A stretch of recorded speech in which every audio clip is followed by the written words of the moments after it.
உங்கள் வீட்டு ஓட்டெல்லாம் உனக்கு தான். என் குடும்பத்தில் 12 பேர் இருக்கிறாங்க மொத்தம்.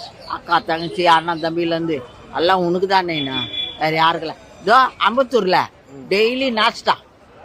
யாரே விஜி அம்பத்தூரில் எங்கள் அக்கா போய் சாப்பிட்டு வராங்க. எங்கள் அக்கா பையன் சாப்பிட்டு வரான். என்கிட்ட சொல்கிறான் அன்றைக்கி வீட்டுக்கு போனான். அம்மா விஜி சாப்பாடு இது நான் டிஃபன் கொடுக்குறாருமா டெய்லியே, வா போய் சாப்பிட்டு வரலாம். மையா வா என்ன நாஸ்டா அப்படின்னா இட்லி பொங்கல் ஒரு நாள் கிச்சடி அந்த மாதிரி வடை எல்லாமே செய்கிறாங்க, போடுறாங்களாம்.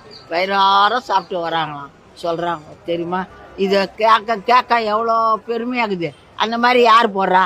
இப்போ தான் என்னமோ தட்டில் வச்சு சோறு ஊட்டுற மாதிரி குழந்தைக்கு ஊட்டுறாரு. இவ்வளோ கிழமை எங்கே வீட்டில் குழந்தைங்களுக்கு இன்னும் வீடு நல்லா குழந்தைங்களெல்லாம் பார்க்குறாரு. ஸ்கூல் சாப்பாடு சத்துணவு போட்டு அதை பார்த்து யாரை கற்றுக்கினேன்? ஜெயலலிதா எம்ஜிஆர் பார்த்தா நீ கற்றுக்கிட்ட.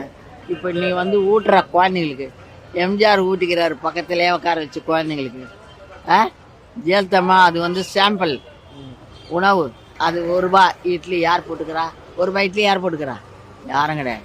இந்த மாதிரி இப்போது அந்த அம்மா போயிடுவதான் இவன் வந்தான், இல்லைன்னா வந்திருக்க முடியாது. விஜய் விஜய் இல்லை, ஸ்டாலினி.